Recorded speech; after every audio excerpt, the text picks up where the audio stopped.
Assalamualaikum warahmatullahi wabarakatuh. Waalaikumsalam. Kembali lagi dengan saya, Wais Surkani Ahmad dari Magnivision Podcast di Magnivision Network. Nah, sekarang kita ada di episode yang sedikit berbeda. Untuk sekarang ya, kita akan dengan pembahasan yang sedikit berbeda dari yang kita bahas sebelumnya. Jadi kita juga mencoba untuk membahas hal-hal yang sedikit khusus dibandingkan dengan yang kita bahas selama ini, seperti topik-topik yang ada di kalangan anak muda. Nah, ini juga tidak kalah pentingnya juga untuk diketahui. Nah, sekarang saya tidak ditemani oleh teman saya Fajar atau Icang juga. Sekarang saya sudah bersama Bapak Jajang Andi Appas selaku budayawan dan Ketua Umum Badi Celebes. Terima kasih Pak. Jadi kita akan podcast bersama Bapak. Kebetulan kita sudah sampai di rumahnya Bapak. Jadi biasanya kita Pak bikin podcast karena belum punya studio tetap. Jadi kita biasa di ruang terbuka. Jadi biasa kalau kita kan pernah kita juga di alun-alun, tapi paling sering di sekolah. Lebih di natural kita. kalau terbuka. Lebih terbuka ya Pak. Lebih bebas juga. Nah, sekarang kita ada di rumahnya Bapak Jajang. Kalau saya lebih panggilnya Kak saja. Ya, silakan. Lebih karena Kak Jajang itu lebih familiar. Ya. Terus usia juga tidak terlampau jauh. Kemudian cukup aktif juga di sosial media kalau kami perhatikan. Sampai-sampai ada TikToknya Pak Di. Ya, ada. Ada TikToknya Pak. Hiburan. Ada untuk menghibur. Betul-betul sangat selain untuk menghibur juga mengakrabkan dia juga sama teman-teman. Karena kan sekarang lagi harus musim TikTok. Ya. Betul. Ya. Betul Kak. Jadi bagaimana kita menyesuaikan diri karena setiap orang ada zamannya. Jadi kita ini menyesuaikan dengan zaman yang ada. Tapi yang positifnya yang diambil. Betul, saja. positifnya yang diambil. Nah, sekarang Kak, ini kan kita ada di akhir tahun. Kalau Pangkep itu kan salah satu yang terkenal budayanya itu adalah bisu yang ada di Segeri. Nah, kita ini kan sekarang baru diadakan Mapalilinya. Mapalili ya. Suatu event tahunan. Nah, kita sempat hadir juga di sana, Kak, sama Fauzan juga, sama tim juga, ketemu juga sama Kak Jajang. Nah,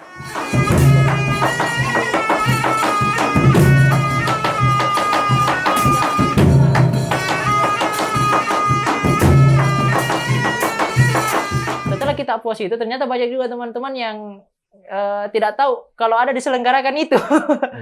Betul-betul kayak banyak ada Pale dilaksanakan. Terus kita juga beberapa kali mungkin update karena publikasi yang kurang. Publikasi yang kurang. Jadi makanya juga salah satunya karena memang kan ini penetapan harinya itu masih biasanya dia mepet di waktu, tidak bisa ditentukan 1 bulan sebelumnya. Mungkin saja ini POM Matoa hanya mampu memprediksikan 1 minggu ke depan. Bisa saja dia maju, bisa saja dia mundur sesuai dengan pengetahuan yang didapatkan. Sehingga kita tidak bisa patenkan 1 bulan sebelumnya. Ini menjadi susah memang karena ini kan prediksi dari POM Matoa kapan dia mau memulai berdasarkan dengan tanda-tanda alam. Jadi dia tidak bisa mampu memprediksikan taruhlah 1 bulan atau 2 bulan.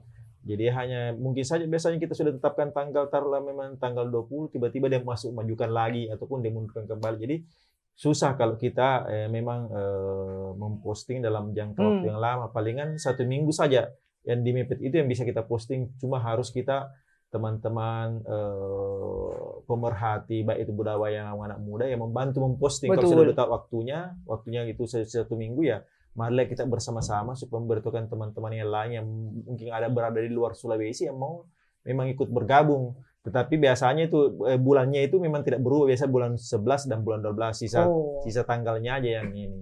Jadi sisa tanggalnya. Jadi Jadi kalau ada informasi keluar ya kita beritahukan ya siap-siap di bulan 11. Betul. Ya bulan 11 atau bulan 12, tapi biasanya di bulan 11.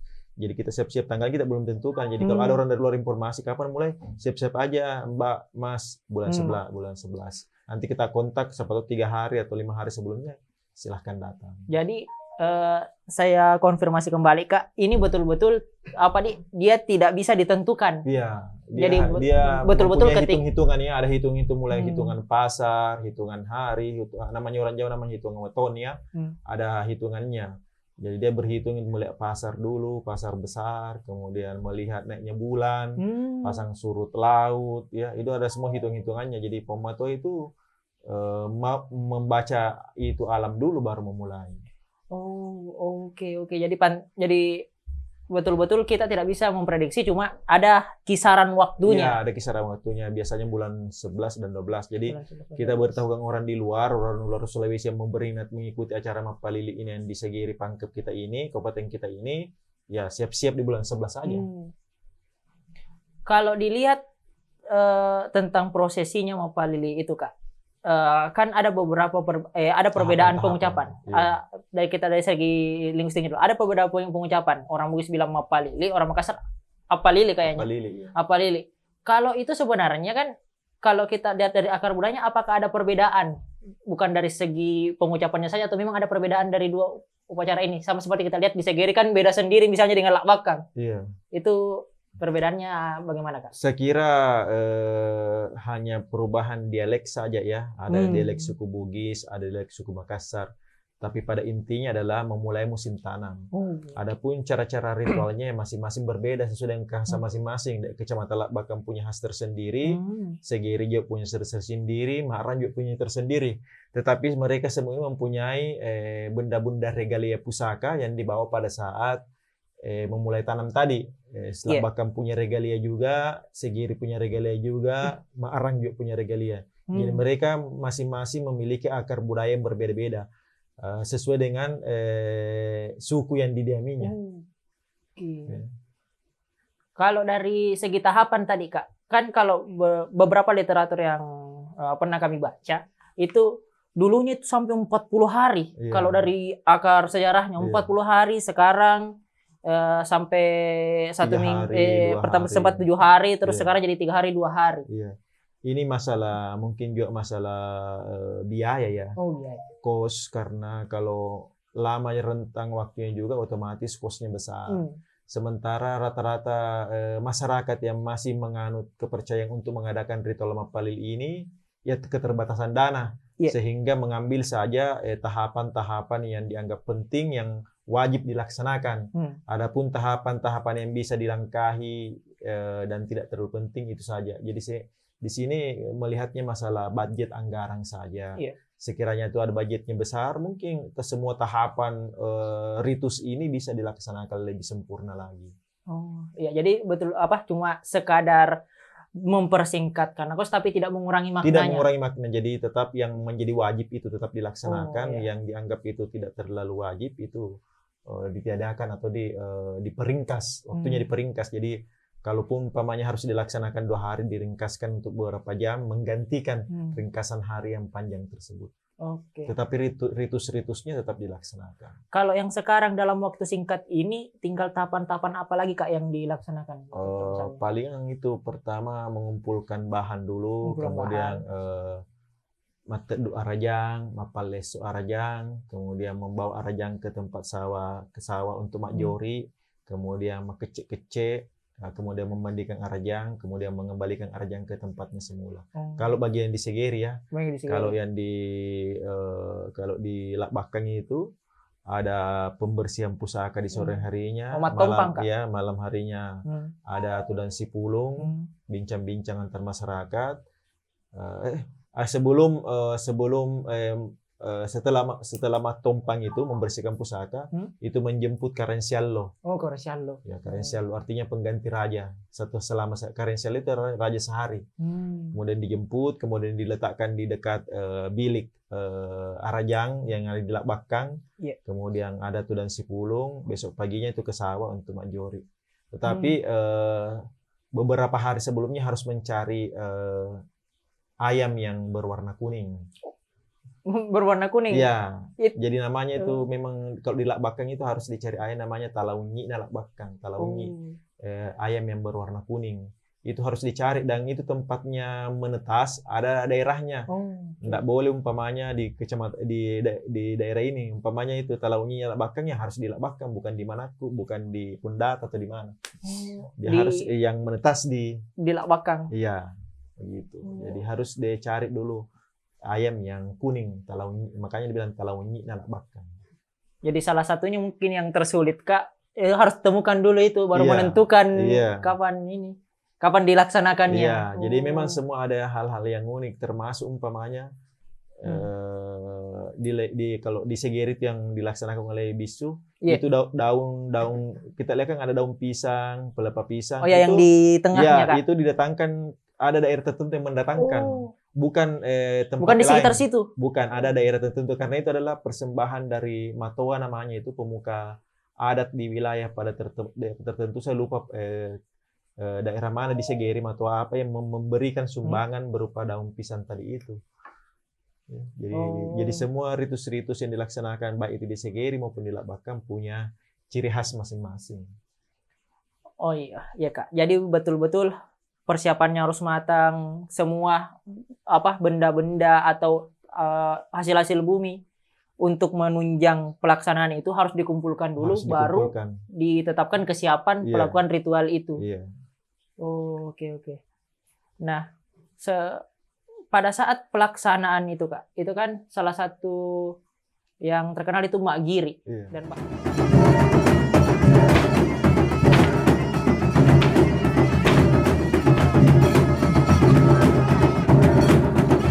dan bahkan terakhir kayaknya saya lupa kapan terakhir, tapi kayaknya waktu sempat sebelum pandemi waktu di Desember kan bisu juga sempat ke Toraja juga dibawa. Nah, waktu pada saat pelaksanaan itu Kak, kami tuh lihat kakak itu sempat menegur salah seorang bisu itu. Kalau kami menafsirkan mungkin ada salah satu atribut yang lupa. Sebenarnya apa yang terjadi waktu itu? Karena mungkin kesibukan, ada beberapa hal yang dilupa. Dia lupa pakai baku penampannya, padahal ada baku penampannya. Dia lupa pakai ini oja kan? Oja atau oje ini dia lupa pakai juga. Padahal ini harus ada karena kebetulan kan ada perempuan di situ. Jadi saya sempat menegur, mengingatkan karena kan Pomato belum keluar. Mungkin saja kalau Pomato belum keluar pasti dia tegur juga kenapa enggak pakai. Makanya sempat saya tegur itu waktu memakai itu perlengkapan. Oh, yang topi yang besar itu? Iya, baku panampang. Jadi jangan sampai salah. Jangan sampai salah. Ya, salah.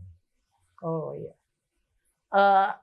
Adakah itu Kak hubungannya antara proses ketika dia persiapan untuk Mak Giri kan ada dimainkan beberapa musik, baik gendang, terus ada gelas yang dibunyikan, digesekkan di antara dengan piring. Apakah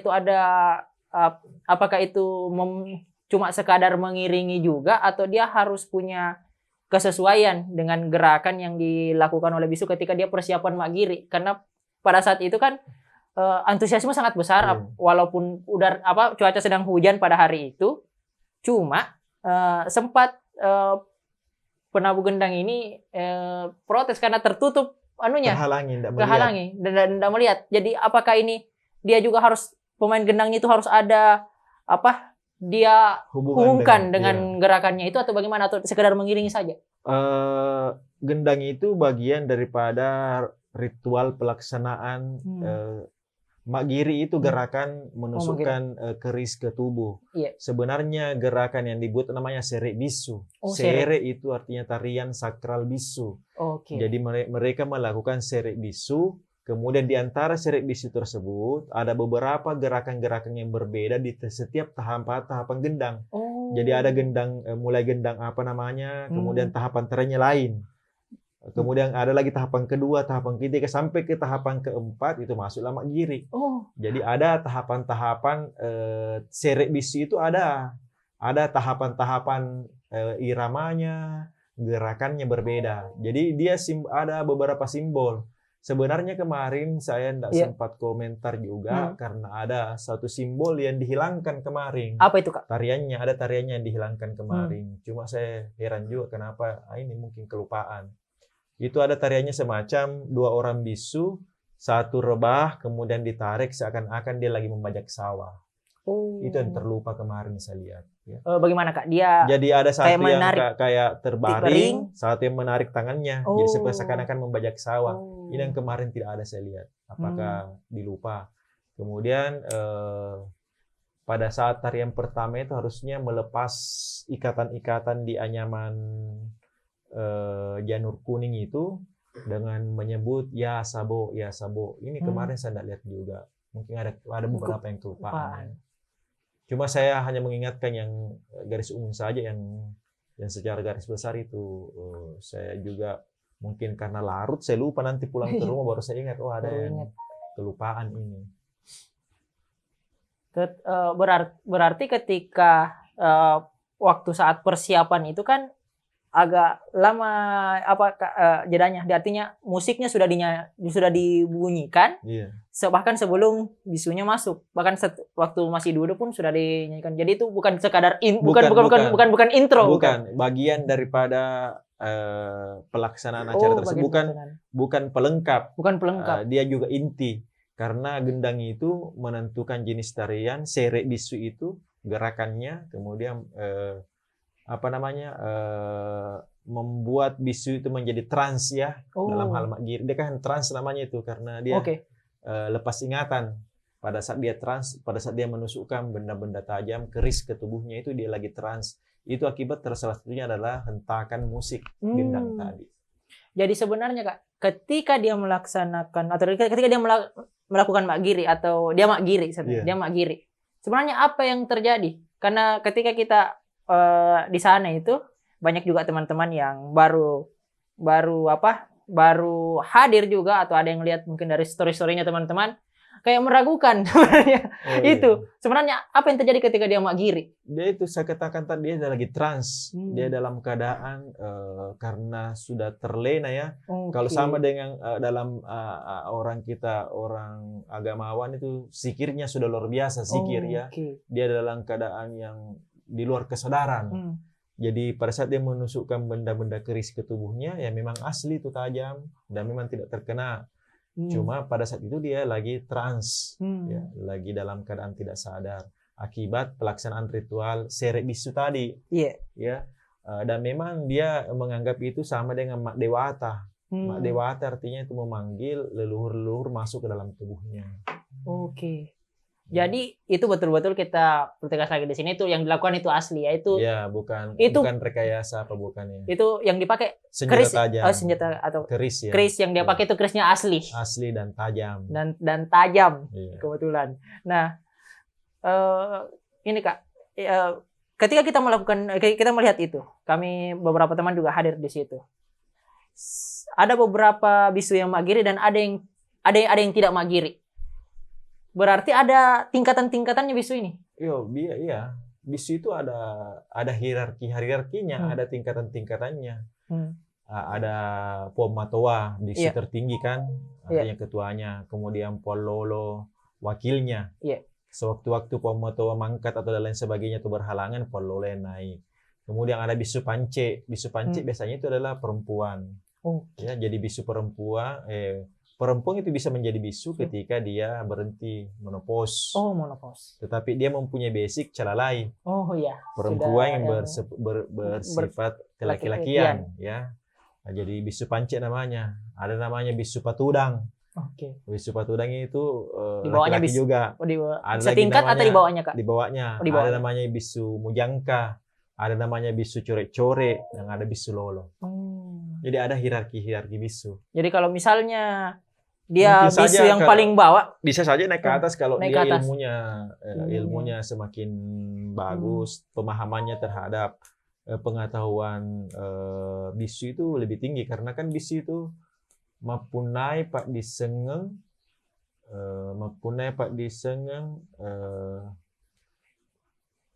Rion Rona Apuan Nogi mempunyai pak disengeng, mempunyai ilmu yang sempurna. mempunyai ilmu yang luar biasa dalam tatanan Bugis. Kemudian macam apa lelu dina Galileo de Banuai, artinya dia mampu menenangkan, menenteramkan kalau ada kejadian-kejadian luar biasa dalam lingkungan masyarakat. Jadi memang bisu itu memang berat, tugasnya berat sebenarnya ya, berat. Contohnya saja pematoa kita kan tidak boleh lagi dia mencari nafkah yang lain, dia harus memang tinggal di Arjang. Jadi kasihan juga, makanya kenapa pelantikan bisu Pangkep ketika Puan Saidi meninggal lama, karena itu tadi banyak bisu-bisu yang lain tidak mau menjadi pematoa, karena kalau ketika menjadi pematoa ya memang tinggal di Arjang saja, tidak bisa kemana-mana, karena memang bisu itu begitu, dia melebih, dia harus anggun dan berwibawa. Dua sisi yang harus disatukan. Seperti yang tadi kakak jelaskan, bisu memiliki tingkatan, ada yang berasal dari Calalai, ada yang berasal dari Calabai. Jadi ini sekaligus menghapus stigma miring soal perkataan-perkataan di luar sana, atau apa mungkin ada yang candaan-candaan kak itu biasa bilang bisu itu waria. Iya, memang bisu berangkat dari waria. Oke. Jadi mereka berangkat memang dari waria, mempunyai sifat feminisme, laki-laki mempunyai sifat feminisme. Dia berangkat dari waria, tetapi bedanya 100% bertolak belakang. Bertolak belakang.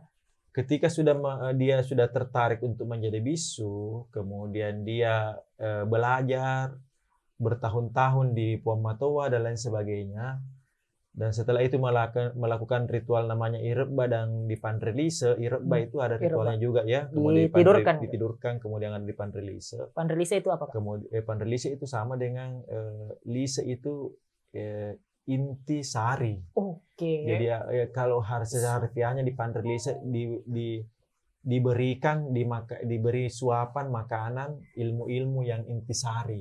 Dipanrelise ya. Jadi semacam ilmu-ilmu atau apa yang diberikan. Kemudian ketika dia sudah menjadi bisu, ia harus mentaati 11 aturan bisu.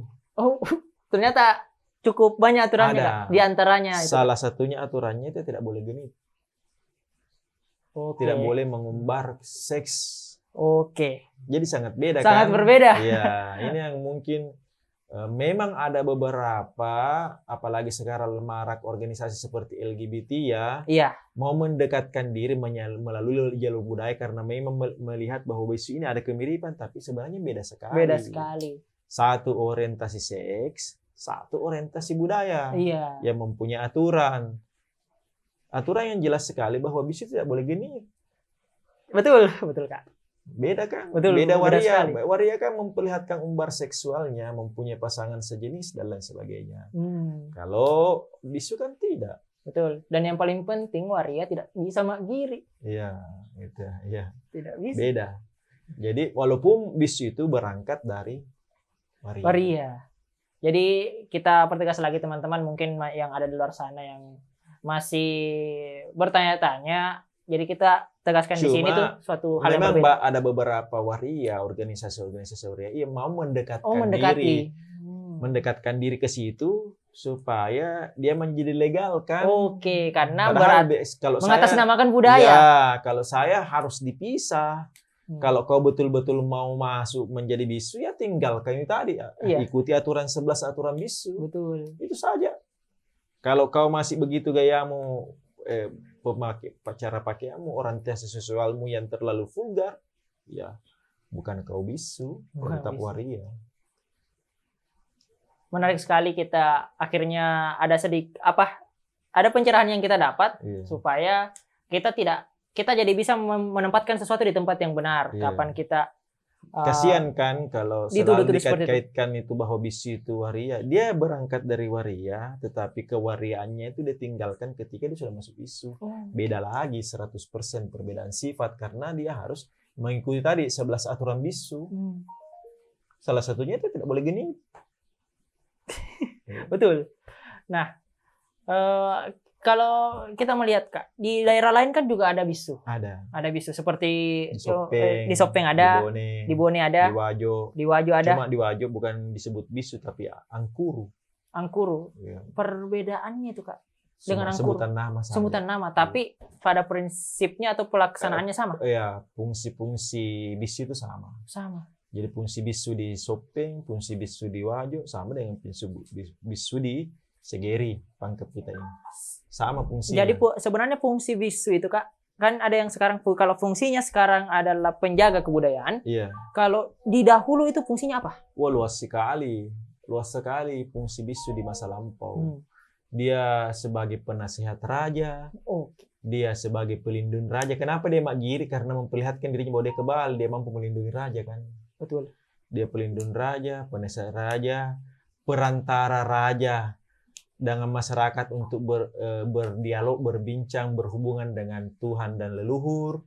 Kemudian dia juga berfungsi sebagai sandro, ahli nujum. Betul. Jadi ada bisa melihat-lihat waktu dan tanda-tanda alam. Sekarang ini karena sudah tidak ada lagi namanya raja, tidak ada lagi pengabdian raja, ya dia mempunyai ilmu tadi itu, ilmu nujum, mampu menyembuhkan dan lain sebagainya, itu masih ada. Ya kan, jadi ada beberapa bisu itu kalau kita mau berobat ya silahkan. Iya Kak. Tadi kan kita sudah sebutkan beberapa bisu di daerah-daerah lain. Ada yang di Bone, ada di Wajo, ada di Sopeng, dan ada kalau di Pangkep di Segeri khususnya. Kalau keunikannya di Segeri Kak dibandingkan dengan daerah lain, kalau di Pangkep punya ini? Dari segi pakaiannya ya. Pakaian. Ya. Oke. Kalau kita lihat bisu di Bone, dia memang berpakaian baju bodoh. Iya. Okay. Kalau kita di Pangkep, memang perpaduan antara dia memakai jas bela dada ya, seperti jas laki-laki ya. Di atasnya ada bunga. Ya, kemudian dia pakai pas sapu. Pas sapu itu pakai laki-laki, cuma pas sapunya ada bunganya. Jadi ada sisi laki-laki, ada perempuan. Ada sisi feminismenya, ada laki-lakinya, ada perempuannya di dalam kostumnya. Kalau di Segeri, bisu Segeri yang di Pangkep ini. Kemudian dia pakai celana panjang juga kan? Iya. Kemudian celana panjang, kemudian ada lagi sarung di depannya. Jadi ada laki-lakinya, ada perempuannya. Semua begitu, ada keterwakilan laki-laki dan perempuan.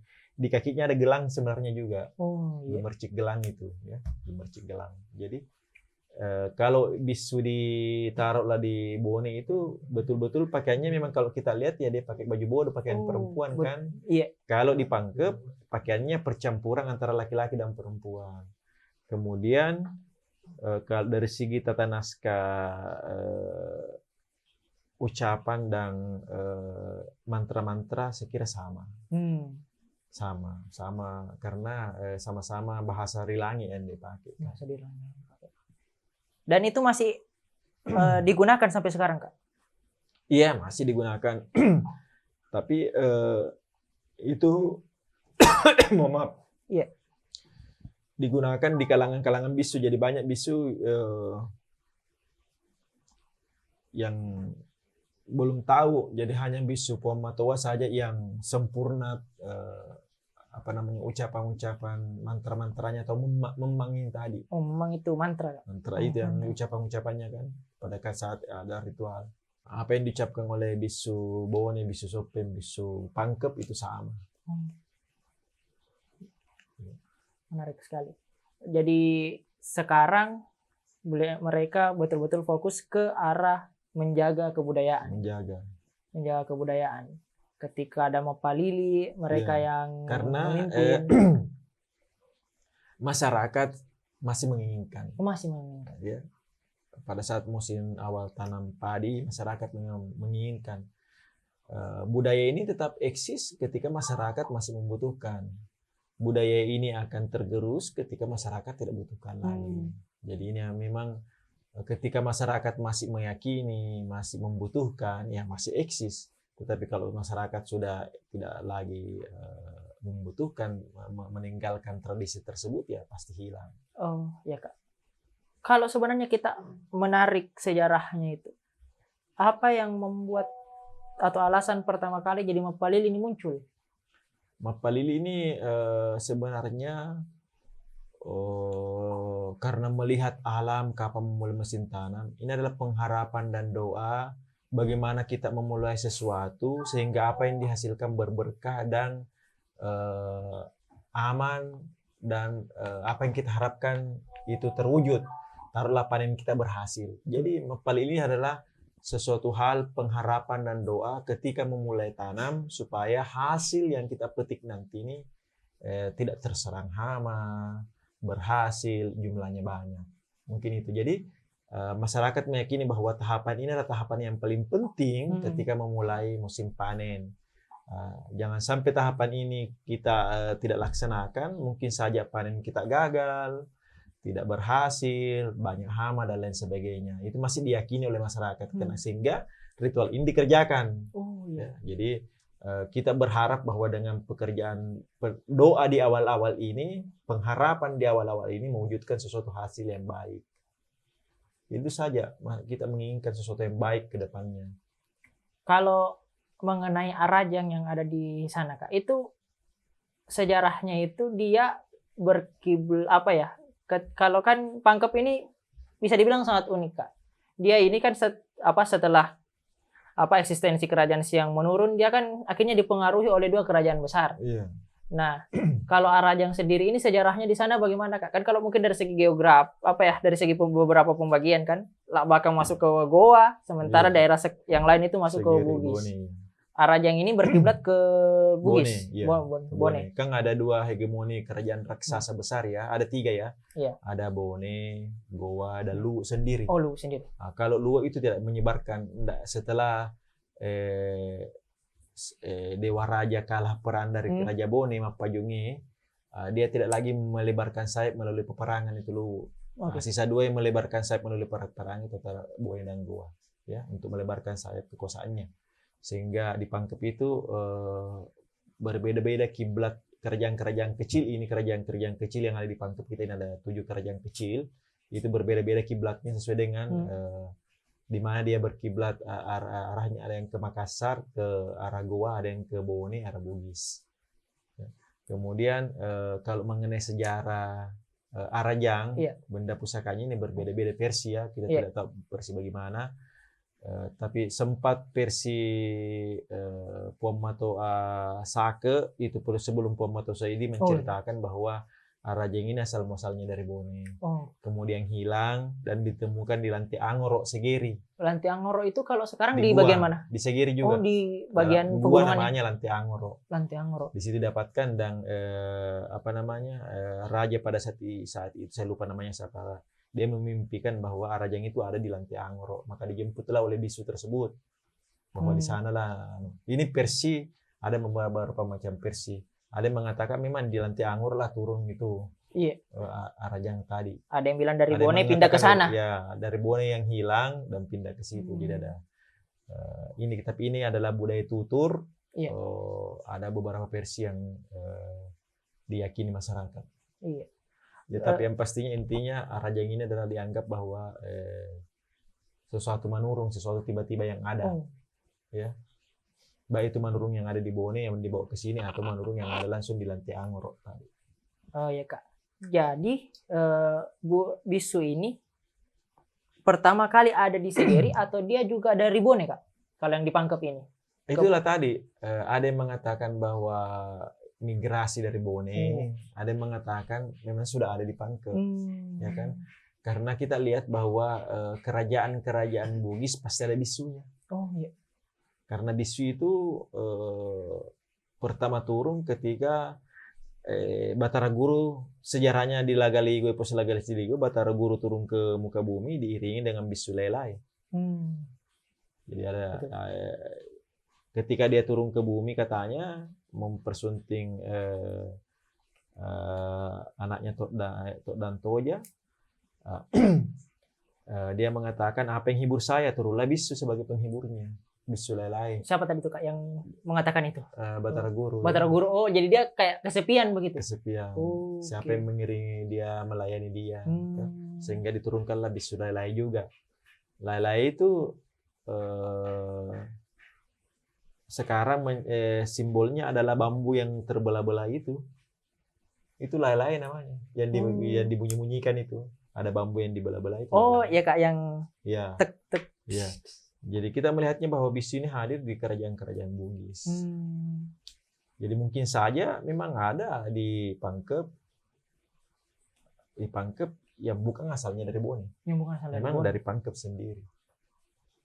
Jadi ini menambah juga beberapa pengetahuan kita sebelumnya. Mungkin ada yang sudah baca beberapa buku. Kalau yang populer kan salah satunya itu Kak, berasal dari Migrasi, Bone. ya. Migrasi dari Bone Iya. ketika Arajang tadi itu hilang. Iya.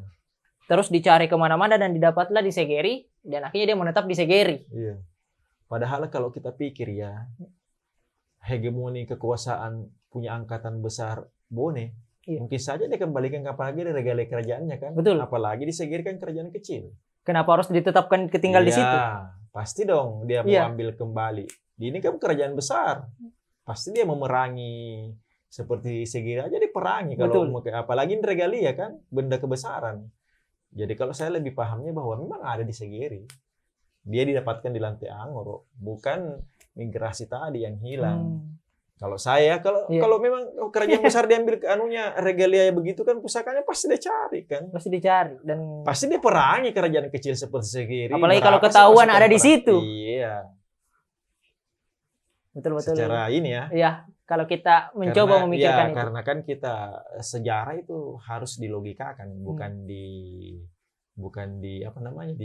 dimitoskan. Dimitoskan. Nah, sejarah itu harus dilogikakan.